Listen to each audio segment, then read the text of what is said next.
హరే శ్రీనివాస, హరే శ్రీనివాస, హరే శ్రీనివాస. ఈరోజు 4వ కీర్తన ప్రారంభం. ఈత మోక్ష ప్రణనాథ, ఈత శ్రీరామ సేవక నెనిసిదాత, ఈత మోక్ష ప్రాణనాథ, ఈత శ్రీరామ సేవక నెనిసిదాత, ఈత మోక్ష ಪ್ರಾಣನಾಥ. ಭಾನುವಿನ ತುಡುಕಿದಾತ ಭಾರತಕ್ಕೆ ಬಂದಾತ, ಭಾನುವಿನ ತುಡುಕಿದಾತ ಭಾರತಕ್ಕೆ ಬಂದಾತ, ವಾನರೋತ್ತಮ ಹನುಮ ಹರಿಚರಣೀತ, ವಾನರೋತ್ತಮ ಹನುಮ ಹರಿಚರಣೀತ, ಈತ ಮೋಕ್ಷ ಪ್ರಾಣನಾಥ, ಈತ ಶ್ರೀರಾಮ ಸೇವಕ ನೆನಿಸಿದಾತ, ಈತ ಮೋಕ್ಷ ಪ್ರಾಣನಾಥ. ವಾರಧಿಯನಗೆ ದಾತ ವನಚರಾಗ್ರೇಸರ ನೀತ, ವಾರಧಿಯನಗೆ ದಾತ ವನಚರಾಗ್ರೇಸರ ನೀತ, ವಾರಿಜಾಕ್ಷಿಗೆ ಮುದ್ರಿಗೆ ವಹಿಸಿ ತಾತ, ವಾರಿಜಾಕ್ಷಿಗೆ ಮುದ್ರಿಗೆ ವಹಿಸಿ ತಾತ, ಈತ ಮೋಕ್ಷ ಪ್ರಾಣನಾಥ, ಈತ ಶ್ರೀರಾಮ ಸೇವಕ ನೆನಿಸಿದಾತ, ಈತ ಮೋಕ್ಷ ಪ್ರಾಣನಾಥ.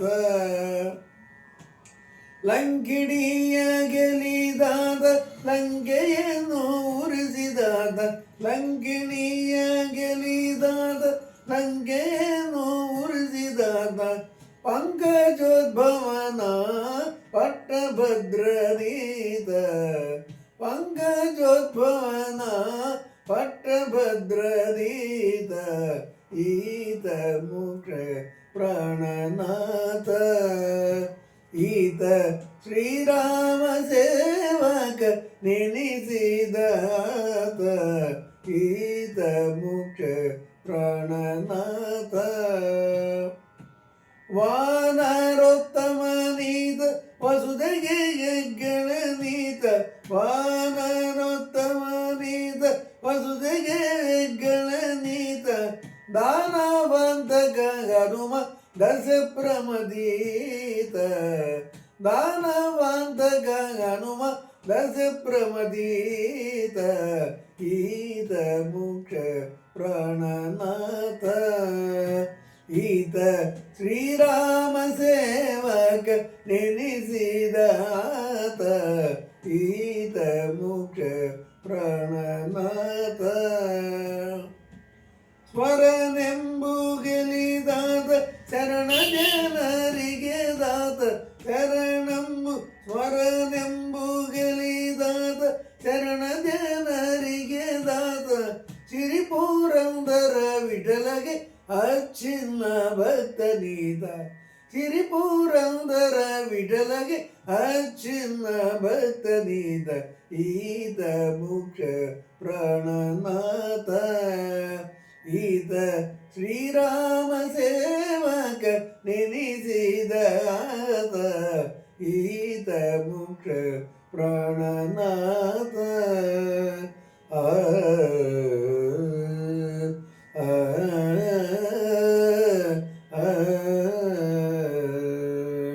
జయ ఆంజనేయ వరద గోవింద గోవింద. ఈత కన్నడ భాషలో ఈత అంటే ఇతడు, ఆత అంటే అతడు. కాబట్టి ఇప్పుడు హనుమంతుడి మనకు పరిచయం చేస్తున్నారు పురందరదాసుల వారు. ఈత ముఖ్య ప్రాణనాథ, ఆ స్వామివారి యొక్క దివ్య మంగళ సుందర విగ్రహాన్ని చూపిస్తూ ఏమంటున్నారు, ఈయనే హనుమంతుడు, ఈత ముఖ్య ప్రాణనాథ అంటే ప్రాణులందరికీ అధిపతి, ప్రాణానికే అధిపతి, అందుకని ఆయన ప్రాణదేవుడు అంటారు. ఈత ముఖ్య ప్రాణనాథుడు. అంతేకాదు ఇతడు శ్రీరామ సేవకుడని అనిపించుకున్నటువంటి వాడు. ఇది పల్లవి. చరణాలలో మొదటి చరణం, సూర్యునికి సూర్యుడు ఒకసారి కంగుతున్నాడు. ఎందుచేత అంటే హనుమంతుల వారు జన్మించగానే ఆయన విపరీతమైన ఆకలితో ఉన్నాడట.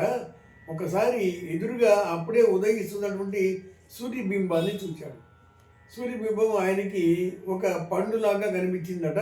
వెంటనే ఆ పండును భక్షించాలని ఆకాశంలోకి ఎగిరాడు. ఆ రోజే సూర్యగ్రహణం రోజు. ఆ రోజు రాహువు సూర్యుడిని మింగడానికి సిద్ధంగా ఉన్నాడు. ఇప్పుడు ఈయన మరి అర్థం కాని ఒక వ్యక్తి హనుమంతుడు ఆకాశంలోకి ఎగిరేటప్పటికల్లా సూర్యుడు ఒక్కసారిగా జడుచుకున్నాడు. అంటే ఒకసారి ఉలికి పడ్డాడు. ఎందుచేత అంటే మామూలుగా సహజంగా అనాది కాలం నుంచి రాహు మింగడానికి వస్తుండటం అది పరిపాటి. ఎందుకంటే వాళ్ళకి చాలా కాలంగా క్షీరసాగర మదనం సమయం నుంచి వాళ్ళకి ఆ ద్వేషం ఉంది. కాబట్టి రాహు సూర్యుని మింగడానికి వస్తుంటాడు. కానీ ఇప్పుడు ఇతను రాహువా కేతువా ఎవరు అని అర్థం కాని ఒక విచిత్రమైన పరిస్థితుల్లో సూర్యుడు ఒక్కసారిగా ఉలికి పడ్డాడట. భానువైన తుడికిదాత, ఒకసారి భానుడు అంటే సూర్య భగవానుడు ఒకసారి ఉలికి పడ్డాడట. అంతేకాదు తర్వాత ఆ మహానుభావుడు ఉన్నాడే, ఆ ఎగిరినటువంటి హనుమంతుడు భారతానికి వచ్చాడు. త్రేతాయుగంలో హనుమంతుడు, భారతంలో అదే హనుమంతుడు జెండాపై కపిరాజుగా అవతరించాడు అర్జునుడి యొక్క ప్రార్థన ప్రకారంగా. భానువిన తుడికిదాత అంటే సూర్యుడిని ఒకసారికి ఉలికిపడేట్టుగా చేసినటువంటి వాడే భారతంలో జెండాపై కపిరాజులాగా వెలిశాడు అర్జునుడి యొక్క ప్రార్థన ప్రకారంగా. వానరోత్తమ, వానరులలో ఉత్తముడు, మహానుభావుడు. అంతేకాదు హరి శరణనీత, మహావీరాధివీరుడే. కానీ నిరంతరం హరికి శరణు జొంచుతూ నిరంతరం పాదసేవ చేసేటువంటి మహానుభావుడు. వారధి అనగేదాత, లంకా నగరానికి వారధి కట్టేటప్పుడు దానికి ముఖ్యంగా కథానాయకుడిగా నిలబడినటువంటి వాడు. కాబట్టి ఆ వారధికి నిర్మాత. వనచరాగ్రేసరుడు ఈయన సామాన్యుడు కాదు, వనచరులలో అగ్రేసరుడు, చాలా గొప్పవాడు. అంతేకాదు వారిజాక్షి అంటే సీతమ్మ వారు. ఆ సీతమ్మ వారికి ముద్రిక వహిసి ఇత్తాత, శ్రీరామచంద్రమూర్తి యొక్క ఆ ముద్రికను తెచ్చి ఆ అమ్మవారికి సమర్పించినటువంటి వాడు. అదే సమయంలో అంటే ఇదంతా సుందరకాండ. అందువల్లనే మనం ఈ పాటలన్నీ పాడుతుంటే 108 సార్లు సుందరకాండ చేసిన ఫలం లభిస్తుందంటే అర్థం ఏంటంటే ప్రతి పాటలో కూడా సుందరకాండ మనకు ప్రముఖంగా కనిపిస్తుంటుంది. లంకిణియే గెలిదాత, బ్రహ్మదేవుడి యొక్క ఆజ్ఞ ప్రకారంగా లంకా నగరాన్ని కావలి కాస్తున్నటువంటి లంకిణి, ఆ లంకిణి హనుమంతుని చూచి భయపడింది. తర్వాత ఆయనకి మార్గాన్ని ఇచ్చి శరణుదొచ్చి వెళ్ళింది. కాబట్టి లంకిణిని గెలిచినటువంటి వాడు. అంతేకాదు లంకా నగరాన్ని ఉరిసిదాత అంటే మండించాడు. ఉరియోణ అంటే మంట పెట్టడం. లంకా నగరాన్ని ఒక్కసారిగా చక్కగా మండించాడు. పంకజోద్భవుడు అంటే బ్రహ్మదేవుడి యొక్క పదవికి రాబోతూ ఉన్నాడు. పంకజోద్భవన పట్టభద్రనీత, పంకజోద్భవుడు అంటే బ్రహ్మదేవుడి యొక్క పదవి రాబోయే కల్పంలో వాయుదేవుల వారికి అనుగ్రహం అయింది. సీతమ్మ వారు, రామచంద్రమూర్తి వారికి అనుగ్రహం చేశారు. కాబట్టి రాబోయే బ్రహ్మ మనకు భావి బ్రహ్మ హనుమంతుడు, ఆ వాయుదేవుడు. కాబట్టి ఆ పట్టమునకు అంటే ఆ పదవికి రాబోతున్నటువంటి వాడు. వానరోత్తమ నీత, వానరులలో ఉత్తముడు ఈయన. వసుదికే హెగ్గడ నీత, వసుదికే లోకానికే ఒక ఆధారమైనటువంటి వాడు. లోకమంతా ఈయన పైన ఆధారపడి ఉంది. దానవాంతక హనుమ, దానవాంతుడైనటువంటి వాడు హనుమంతుడు.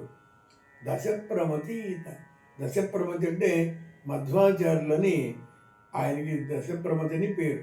మధ్వాచార్యుల వారికి అంటే పూర్ణ ప్రజ్ఞులు. ఆ పూర్ణ ప్రజ్ఞులనే దశప్రమతి అంటారు. అంటే మధ్వాచార్యులు తర్వాత కలియుగంలో అదే వాయుదేవుల వారు, అదే హనుమంతుడు కలియుగంలో దశప్రమతి అంటే మధ్వాచార్యులుగా రాబోతున్నాడు. స్మరణెంబు గెలిదాత. హనుమంతుడిని సామాన్యంగా ఎవరు గెలవలేరు. కానీ హనుమ అంటే చాలు. నిన్ను పేర్కొన్నను నీ కథలు వినిన నిన్నే నమ్మ నీ విగ్రహమును పూజించిన వారికి ఘన భేతాళ పిశాచ విషరోగ శ్రేణి వారింటిలో నన్ను పాదం విడకుండా చేయవలెనన్నా సర్వకాలం విలన్ అని రామచంద్రమూర్తి వరం ఇచ్చాడు హనుమంతుడికి. కాబట్టి హనుమంతుడిని ఎలా గెలవచ్చంటే నిరంతరం హనుమ హనుమ హనుమ అని హనుమంతుడిని స్మరిస్తే, ధ్యానిస్తే, పూజిస్తే, ఆ విగ్రహాన్ని పూజిస్తే, ఆయన కథ వింటే చాలు హనుమంతుడు దాసుడైపోతాడు.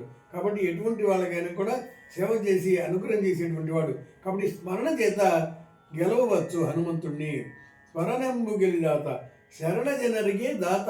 ఎవరైతే హనుమ నీవు తప్ప వేరే దిక్కు లేదయ్యా, హనుమ హనుమ హనుమ నన్ను ఆదరించరా హనుమ, ఆకలి తప్పులు హనుమ నాకు నీవేనా హనుమ అని ఎవరైతే శరణిస్తారో వాళ్ళకి ఆయన దాత, వరప్రదాత.